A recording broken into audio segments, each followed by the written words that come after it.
Hello friend, welcome to my YouTube channel. आज हम पढ़ने वाले भारत के संविधान। भारत के संविधान का निर्माण कैसे हुआ और भारत के संविधान के बारे में पढ़ेंगे कि ठीक है कि रेगुलेटिंग एक्ट क्या है। देखिए ये सब सभी यानी कि इसके बारे में ये करेंगे कि जो भारत के 1773 के रेगुलेटिंग एक्ट क्या हो। 1935 में जो भारत संविधान अधिनियम जिस समय हमारे भारत होते वो अंग्रेज़ के गुलाम थे, ठीक है। और फिर इसके बारे में जिक्र करेंगे 1946 कैबिनेट मिशन ये क्या, ठीक है। तो चलिए स्टार्ट करते हैं भारत के संविधान के बारे में। और इसे जितने भी रिलेटेड क्वेश्चन पूछे जाता है एग्जामिनेशन में, और इस टॉपिक के पढ़ने के बाद क्लियर हो जाएगा, ठीक है। तो आप इस टॉपिक में बने रहिए बिना स्किप किए हुए, ठीक है। तो चलिए स्टार्ट करते हैं। देखिए आज क्या चीज़ भारत के संविधान के बारे में पढ़ने वाले, जिसमें से क्या कह रहा है। देखिए यहाँ पे क्या कह रहा है कि भारत संविधान के विकास का इतिहास, इसका विकास का इतिहास क्या रहा। तो संविधान किसी भी देश का यानी कि संविधान किसी भी देश का कानूनी दस्तावेज है। कानूनी दस्तावेज है।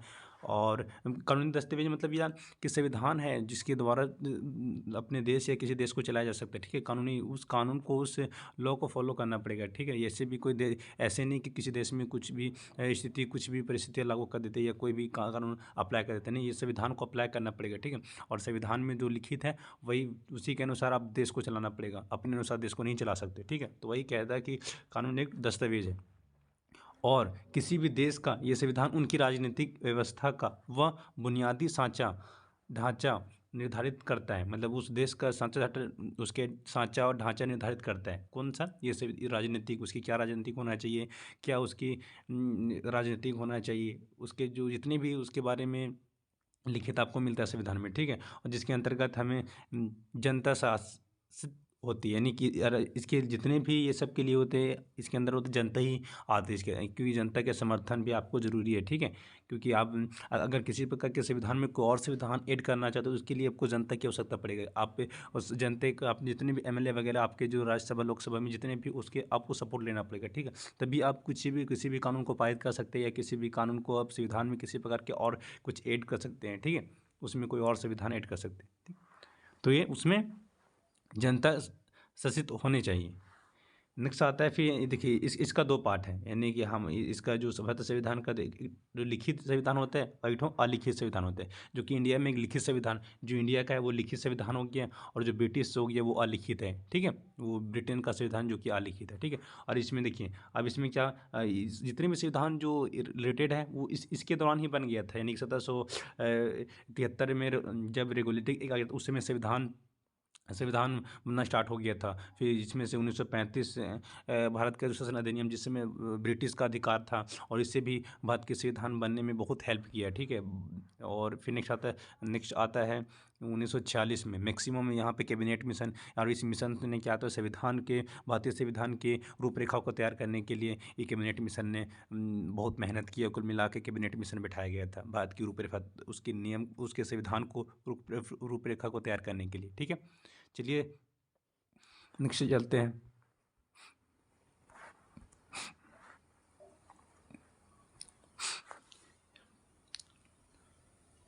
देखिए यहाँ क्या कह रहा है।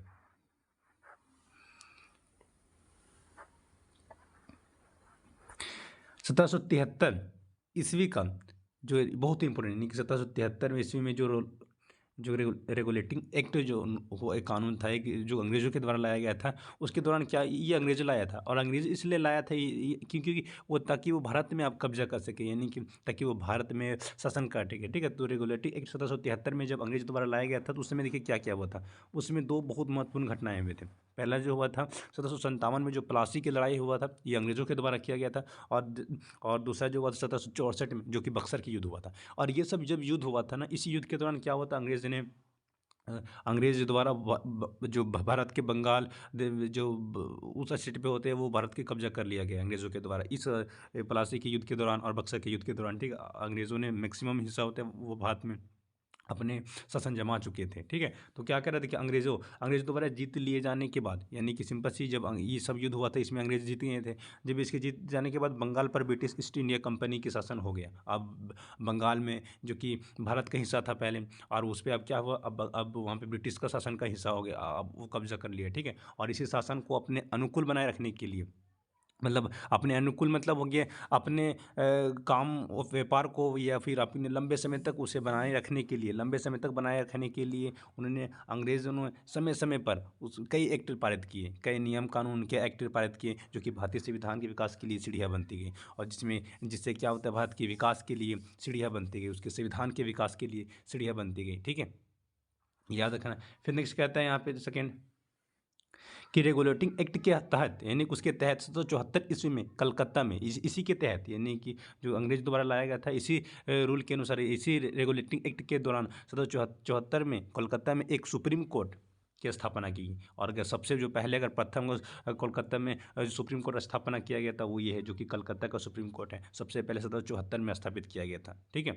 और जो कि पहले जो मुख्य न्यायाधीश और इम्पोर्टेंट है कि जो सबसे पहले इस कोर्ट का जो मुख्य न्यायाधीश थे या जज थे वो कौन थे, एलिजा, यानी एलिजा एम्पे, जो कि बहुत इंपॉर्टेंट है। एलिजा एम्पे जो कलकत्ता के कोर्ट के मुख्य न्यायाधीश थे, कौन, एलिजा एम्पे। ठीक है, फिर नेक्स्ट आते हैं। नेक्स्ट आता है 1935 1935 का भारत शासन अधिनियम। ये बहुत भूमिका निभाती है जो भारतीय संविधान को बनने के लिए, इससे मैक्सिमम 60% हिस्सा वो इसी से लिया गया है। ठीक है, इसके जो रूल है, इसके रेगुलेटिंग एक्ट इसे ही 60% होता है भारत के संविधान को बनने में, ये बहुत हेल्प किया। ठीक है, देखिए क्या क्या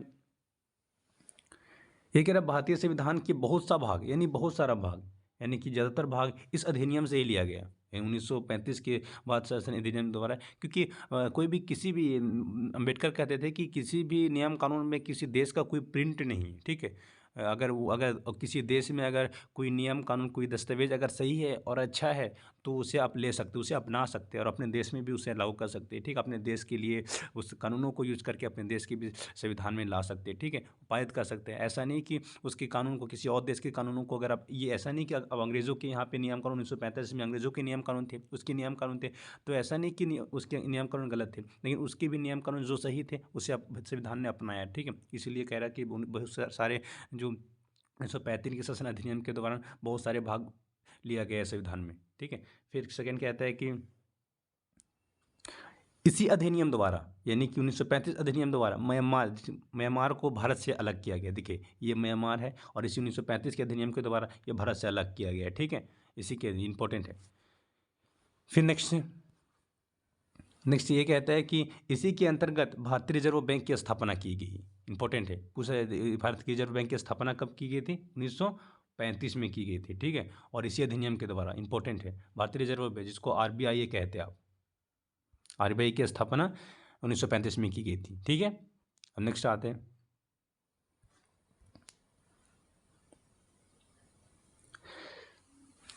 नेक्स्ट देखिए नेक्स्ट कहता है 1940 ईस्वी में कैबिनेट मिशन का गठन। अब क्या हुआ था, अब संविधान बनना स्टार्ट हो गया। अब संविधान को, अब भारतीयों ने क्या किया था, संविधान बनाने के लिए अब उन्होंने कैबिनेट मिशन को बैठाया। ठीक है, गठन किया, अब जिससे भारत के संविधान को, रूपरेखा को तैयार कर सके। तो क्या हुआ था, 1 जुलाई 1940 में कैबिनेट मिशन के तहत भारतीय संविधान के, यानी इसी कैबिनेट मिशन के, किस मिशन, कैबिनेट मिशन, एक मिशन से समिति थे, इसके तहत होते भारतीय संविधान के निर्माण के लिए संविधान सभा का गठन किया गया। देखिए, और इसी अब संविधान सभा का गठन होने लगा उसके निर्माण के लिए, कि संविधान कैसे बनना चाहिए, क्या होना चाहिए, उस प्रोसेसिंग स्टार्ट हो गया था कैबिनेट मिशन के दौरान। ठीक है, और फिर क्या कह रहा है कि जो संविधान सभा के सदस्यों की कुल संख्या थे, सबसे पहले इंपॉर्टेंट, सबसे पहले अगर पूछा जाएगा एग्जामिनेशन में कि संविधान में पहले संविधान सभा में कुल जनसंख्या कितने थे, सदस्यों की संख्या कितने थे, तो वो 389 था, यानी कि 389 था। ठीक है, सबसे पहले संविधान सभा में सदस्यों की संख्या कितनी थी, तो कितने थे, 389 थे। उसमें से क्या थे, उसमें 292 थे, यानी 2092 जो ब्रिटिश प्रांतों के प्रतिनिधित्व थे। ठीक, और बाकी जो 93 थे वो यानी कि देशी रियासतों के प्रतिनिधित्व थे, और बाकी 4 थे वो चीफ कमिश्नर थे। अब ये क्या होता है आप समझ लीजिए। देखो, यानी कि 292 जो बोल रहा है ब्रिटिश प्रांतों, मतलब क्या, अभी मैं इसको मैप के द्वारा भी आपको क्लियर करूंगा, लेकिन समझ लेते तो इन्हें 292 ब्रिटिश प्रांतों के प्रतिनिधि मतलब क्या थे, यानी कि देखिए भारत तो पता है उसमें से अंग्रेज़ का भी हिस्सा थे और कुछ उसमें भारतीय भी थे, कुछ विदेश भी थे, कुछ राजा भी थे, कुछ गरीब मतलब कुछ किसान भी थे। तो इसमें क्या करें, जो बड़े ब्रिटिश अंग्रेज़ वगैरह होते थे उसमें जितना उसमें उसमें कितने उसमें से 252 थे वो ब्रिटिश प्रांत थे, बड़े बड़े राजा हुए थे, ब्रिटिश थे, अंग्रेज़ थे, उसमें उसका इतना सदस्य थे उसमें। बाकी जो 93 थे इसमें जो राजा होते थे यानी कि रियासतों जिसके बड़े बड़े रियासतें हैं, ठीक है, जो राजा महाराजा के लिए 93, और बाकी जो 4 होते थे चीफ कमिश्नर के लिए, ठीक है, चीफ कमिश्नर तो आप समझते होंगे, ठीक है। अब चलिए इसके क्या भारत में कितना कितना कंट्रीब्यूशन रहा भारत में देखते हैं, ठीक है, कितना कितना एरिया को ये कवरेज किया। देखिए यहाँ पे देखिए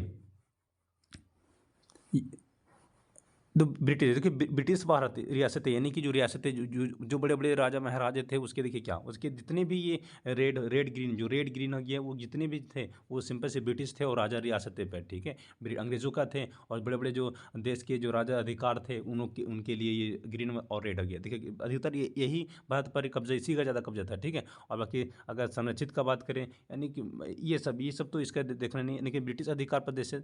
और देखिए अन्य थे, अन्य निर्भर थे, अन्य बाकी थे देश विदेश से थे। लेकिन ज़्यादा देखिए इसमें आप देखिए कंपेरिजन कर लीजिए कि सबसे ज़्यादा किसका अधिकार था, ब्रिटिश का ये अधिकार थे। बाकी और सबके तो राजा प्रांतों का तो बहुत ही कम थे, 4 ही थे। बाकी जितने भी जो भारत पे जो अधिकार था पूरा कब्जा कर रखे थे वो ब्रिटिश और रियासतों, क्योंकि 292 तो रियासत की कौन सा यानी कि ब्रिटिश तो थे और बाकी जो 93 थे वो तो रियासतों थे, राजा और बड़े बड़े रियासतों थे, ठीक है। तो देख लीजिए पूछा जाता है एग्जामिनेशन में, आपको नंबर याद रखना होगा।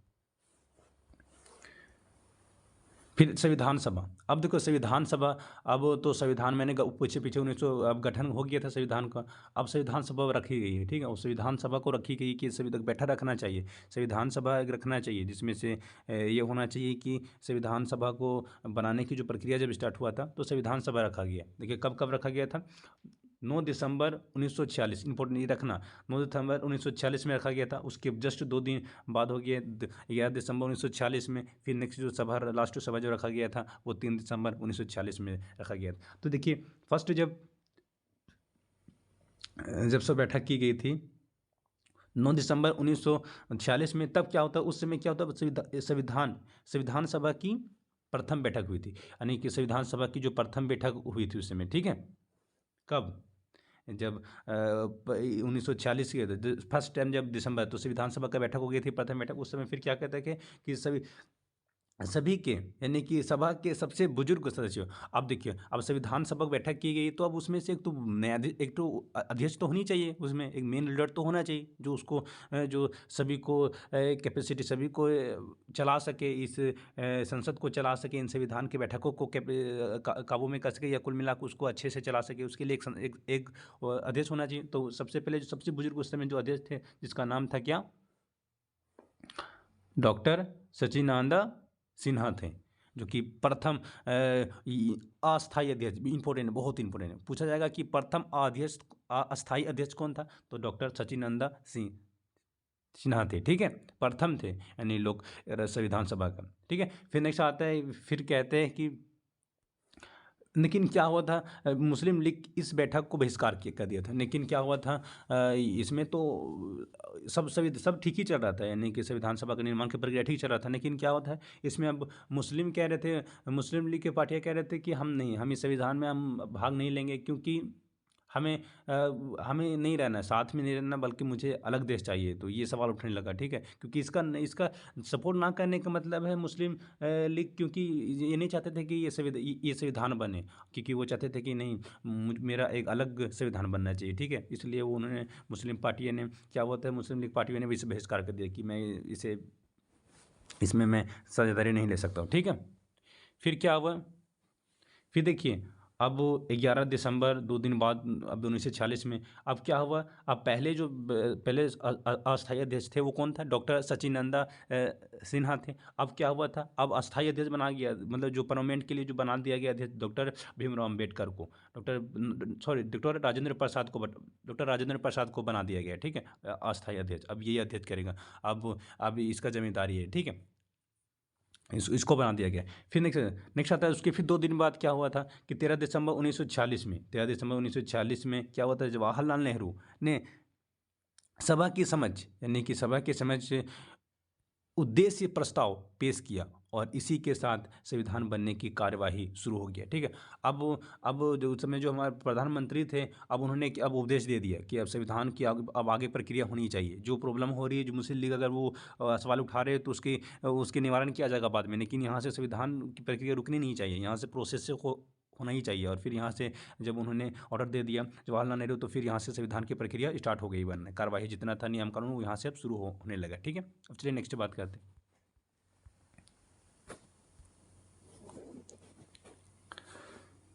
देखिए ये इंपॉर्टेंट है, यानी संविधान सभा के प्रमुख समितियाँ के अध्यक्ष पूछा जाता है एग्जामिनेशन में। ठीक है। 1-2 मार्क्स के पूछा जाता है, सिंपल से 1 मार्क्स तो पूछा ही जाएगा। ठीक है। तो देखिए संचालन जो समिति का अध्यक्ष कौन थे, डॉक्टर राजेंद्र प्रसाद। क्योंकि संचालन देखिए संचालन उसके पूरे देख जितना भी सबसे शुरू जो बनाया संचालन उसके देख रेख को कौन कर रहा था, वो डॉक्टर राजेंद्र प्रसाद को दिया गया था। ठीक है। और बाकी जो प्रारूप मतलब उसकी बनावटी जो किस प्रकार के संविधान बनना चाहिए प्रारूप तैयार करना, वो किसका, वो डॉक्टर भीमराव अम्बेडकर को सौंपा गया था। ठीक है। डॉक्टर भीमराव अम्बेडकर को सौंपा गया था। उसके प्रारूप कैसे थे, कैसे होना चाहिए, संविधान कैसे बनना चाहिए, क्या रूपरेखा होना चाहिए, सब डॉक्टर भीमराव अम्बेडकर को सौंप दिया गया था। फिर प्रांतीय संविधान समिति। अब देखिए प्रांतीय हमारे जो पहला जो भारत है वो पूरा एक प्रांतीय स्टेट थे, यानी कि प्रांतीय अभी जो सिर्फ भारत में तो पाकिस्तान या अफगानिस्तान और जो बांग्लादेश ये सब तो अलग अलग हो चुका है, लेकिन पहले प्रांतीय थे, सभी एक साथ थे। ठीक है। सभी एक साथ थे, सभी को एकजुट करने का जो काम कौन किया था, सरदार वल्लभ भाई पटेल किया था। ये सभी प्रांतियों को ये सभी देशों को एकजुट बनाने का प्रांत बनाने का जो कार्य होते हैं ये सरदार वल्लभ भाई पटेल ने किया था। फिर संघीय संविधान समिति का अध्यक्ष कौन था, तो पंडित जवाहरलाल नेहरू। ठीक है। पंडित जवाहरलाल नेहरू तो संघीय समिति, संघीय मतलब केंद्र, और संविधान के केंद्र किस हैं, तो पंडित जवाहरलाल नेहरू उस समय मुख्यमंत्री, उन्होंने ऑर्डर दिया था कि संविधान की प्रक्रिया जारी होना चाहिए, जारी रहे। फिर जो राष्ट्रीय ध्वज संबंधित समिति का अध्यक्ष कौन था, तो डॉक्टर राजेंद्र प्रसाद थे। ठीक है। ये दोनों कॉमन है। ठीक है। तो चलते फिर नेक्स्ट।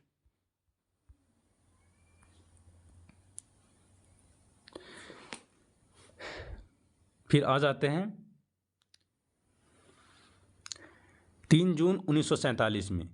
इस समय क्या हुआ था, अब मैंने बताया दिया कि पहले कि मुस्लिम लीग तो अब वो सवाल उठा दिया, तो पहले उठा दिया था कि मैं इस जो संविधान के या इस एक्ट में हम शामिल नहीं हो सकते। ठीक है। क्योंकि संविधान में हम शामिल नहीं, क्योंकि वो अलग एक देश का मांग कर दिया था। क्योंकि उस समय जो लीडर थे, मुस्लिम लीग का लीडर थे, जिसको आप जो भी अभी की जो पाकिस्तान के प्रधानमंत्री है, ठीक है, मतलब जो वहाँ के प्रधानमंत्री रह चुके थे। ठीक है। देखिए बात करते हैं 3 जून 1947 को अब घोषित कर दिया गया, क्योंकि अब उन्होंने बंटवारा की घोषणा कर दिया गया, क्योंकि संतुष्ट मुस्लिम लीग होते हैं वो संतुष्ट नहीं थे, इसके साथ संतुष्ट नहीं थे, इसलिए क्या हुआ था अब 3 जून को अब बोल दिया कि अब इससे बंटवारा होगा। ठीक है। इसलिए क्या हुआ था, अब देखिए बंटवारे की प्रक्रिया देखिए, भारत यानी कि अब बंटवारा हो गया था, भारत पाकिस्तान में बंटवारा हो गया। अब भारत किस समय आज़ादी मनाया, तो 15 अगस्त 1947 को भारत आज़ादी मनाते आज़ाद जैसे मनाया जाता है। और पाकिस्तान हो गया 14 अगस्त 1947 को, वो पाकिस्तान आज़ाद दिवस मनाया जाता है। ठीक है। पाकिस्तान में तो यही दोनों का बंटवारा हो गया था। फिर नेक्स्ट आता है देश की जो विभाजन के बाद, अब देश तो विभाजन हो गया, उसके बाद संविधान सभा का पुनर्गठन किया गया, मतलब पुनर्गठन किया गया, पुनर्गठन किया गया 31 अक्टूबर 1947 को किया गया था। अब पुनर्गठन क्यों किया गया था, अब देखिए पहले जो बना हुआ था उसमें जो संविधान सदस्यों की संख्या, जो सभा के सदस्यों की संख्या कितनी थी, तो 389 थे, पहले 389 थे ना। और अब देखिए अब तो पाकिस्तान बट गया, तब उस समय पाकिस्तान भी इंक्लूड थे उसमें। ठीक है। तो उस समय उसके भी सदस्यों की संख्या, उसमें रजवाड़ों और उसमें भी प्रांतीय वगैरह उसमें भी होगा, उसका संख्या भी सब लेके आप 292 उसमें बता रहे थे। लेकिन क्या होता है अब जब बट गया तो कुल मिला के संख्या के तो कुछ पाकिस्तान चला गया, कुछ इंडिया में रह गया, कुल मिला के जो संख्या में कम हो जाएगा, यानी कि जो हमारे संसद में सदस्य से उनकी संख्या कम हो जाएगी, और बाकी जो प्रांतों में उसकी भी संख्या कम हो जाएगी, और जो रियासतें थे वो भी उसमें भी संख्या कम हो जाएगी। ठीक है। क्योंकि बढ़ गए तो फिर वो डिवाइडेड हो गए, आधा कुछ पाकिस्तान चल गए, कुछ इंडिया में रह गए। ठीक है। तो उस समय फिर क्या संख्या रहा, अब देखिए उस समय जो संख्या थे, कुल सदस्यों की संख्या कितने थे, 289 पूछा जाएगा, 289 थे, यानी इसमें यानी कि पहले अगर सबसे पहले बात किया जाएगा तो वो 389 थे, लेकिन अगर अभी जिसमें बात की है, अब जो पाकिस्तान विभाजित होने के बाद कितना रहा, 299 रहा है, ठीक है। और उसमें और अभी देखिए प्रांतों की संख्या कितना, सदस्यों की संख्या कितने, 299 थे, और उस समय कितने थे, सिर्फ 292 थे, किसमें, जब पाकिस्तान विभाजित नहीं हुआ था। फिर देखिए, और उस समय रियासतों के कितना, 70 थे, 70 देसी रियासतें थे, ठीक है। और उसमें कितना था, उसमें 93 थे। तो ये याद रखिए, ठीक है, कि भारत के विभाजन, पाकिस्तान के विभाजन के बाद कितने रियासतें थे, कितने देसी रियासतें थे, कितने प्रांत थे, और उससे पहले कितने थे, ठीक है, इंपॉर्टेंट है। नेक्स्ट चलते हैं।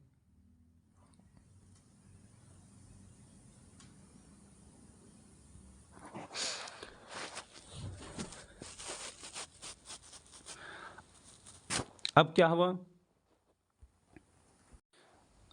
अब आपको पता है कि संविधान की जो उसको रूपरेखा तैयार करने के लिए डॉक्टर भीमराव अम्बेडकर को सौंप दिया गया था, ठीक है, इसे सौंप दिए गए थे, ठीक है।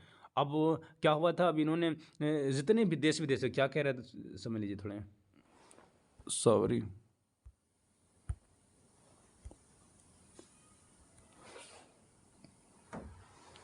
देखिए क्या करें, दुनिया भर के संविधान को बारीकी से परखने के बाद, ये सब संविधान की, ये सब डॉक्टर भीमराव अम्बेडकर की रिस्पॉन्सिबिलिटी थी, ठीक है। बाद मतलब दुनिया भर के जितने भी संविधान हैं, संविधान को परखने के बाद जो बाबा साहब भीमराव अम्बेडकर ने भारतीय संविधान का मसौदा तैयार किया, ठीक है। यानी कि जितने भी उन्होंने दुनिया भर के जितने भी देशों को उन्होंने देखा कि इसमें कितना, इस देशों में अगर ब्रिटिश सरकार थे उसमें कितनी क्या कानून, हमारे देश में क्या क्या कानून हमारे लिए यूज़फुल है, क्या क्या जो कानूनी होते हैं जो हमारे संविधान को बनने में हेल्प करता है, तो उन्होंने बहुत सारे मसौदा तैयार किया भारत के संविधान के लिए, ठीक है।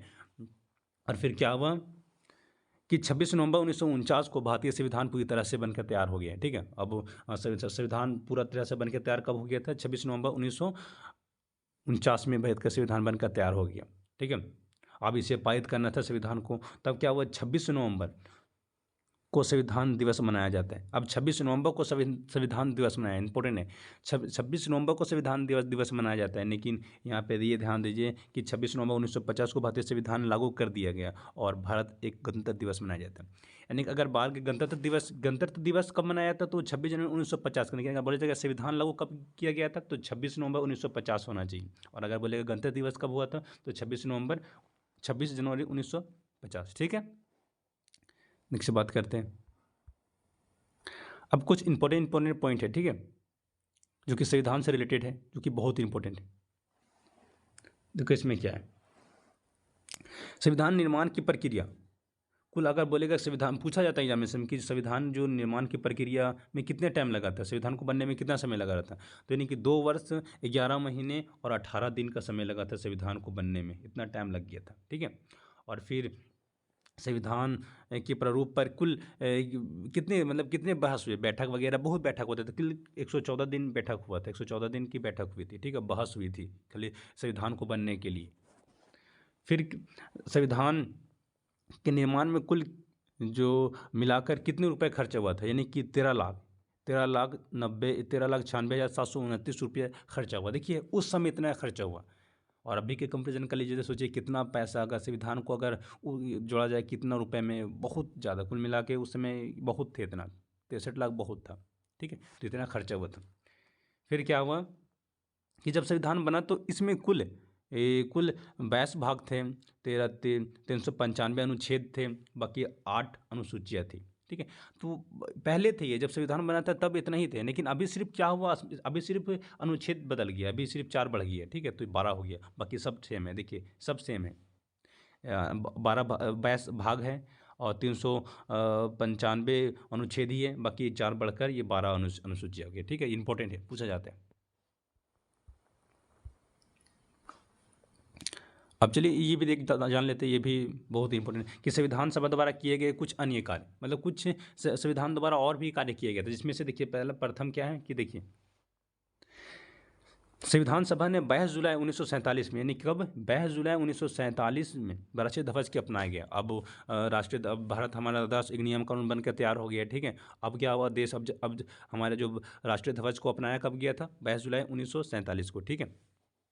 ये हमारे तिरंगा झंडा, इसको अपनाया गया था कब, 22 जुलाई 1947 में। उसके बाद देखिए 24 जनवरी 1950 को राष्ट्रीय गान को अपनाया गया था। अब राष्ट्रीय गान को, अब राष्ट्रीय गान क्या होता है, देखिए राष्ट्रीय गान ये होता है, राष्ट्रीय गान क्या होता है, राष्ट्रीय गान ये है, देखिए ये राष्ट्रीय गान है। जनगण मन आप कहते हो ना, ये राष्ट्रीय गान है, ठीक है। ये राष्ट्रीय गान को कब अपनाया गया था, 24 जनवरी 1950 को।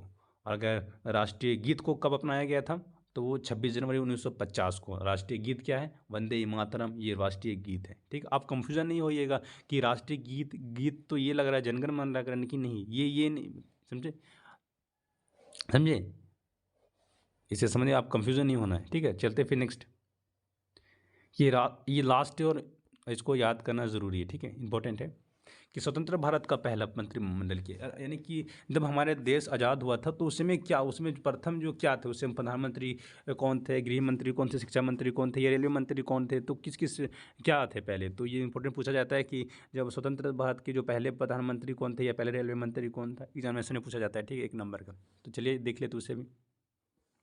ये तो अभी का है, वर्तमान का है, ठीक है। ये पता ही, अमित शाह तो पता ही, जो अभी के गृह मंत्री, बाकी शिक्षा मंत्री ये हैं, उसके प्रकार के ये जो विदेशी मंत्री है, ठीक है, और ये तो आपको पता है, ठीक है। देखिए ये जान लेते हैं, जो जवाहरलाल नेहरू, पहले जवाहरलाल नेहरू जो मैंने प्रथम जो प्रधानमंत्री थे वो पंडित जवाहरलाल नेहरू थे, स्वतंत्र भारत का। और वल्लभ भाई पटेल जो कि बहुत ही, जिसको लौह पुरुष कहा जाता है, वो गृह मंत्री थे ये, ठीक है।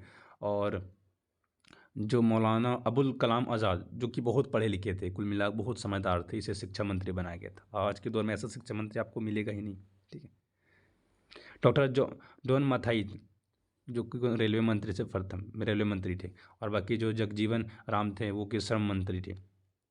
अब ये याद करने का इसको तरीका, श्रम, अगर श्रम, अगर जो मजदूर, अगर श्रम मतलब मजदूर हो गया। अब मजदूर जब तक मजदूरी नहीं करेगा तब तक वो जीवन, अपने जीवन जी ही नहीं पाएगा, ठीक है।